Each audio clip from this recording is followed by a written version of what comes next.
Bwana mtazamaji, tumeshuhudia KMKM wakiondoka kwenye mashindano na wakiondolewa na Azam FC.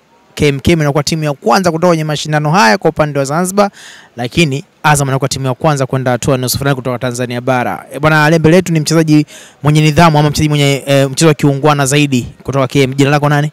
Naitwa Kasim Mohamed. Bwana Kasim Mohamed, hongera kwanza kwa kuwa mchezaji mwenye mchezo wa kiungwana zaidi. Tuzo hii ina maana gani kwako? Ina maana kwamba nimecheza vizuri kidogo, nashukuru Mungu. Hivyo. Vizuri kidogo. Matokeo yako kwenu, mmepoteza dhidi ya Azam, mlitegemea mkikutana na kipigo leo? Hatujategemea hivyo. Nini kimeangusha? Riski ilikuwa sio ya kwetu. Riski ilikuwa kwenu.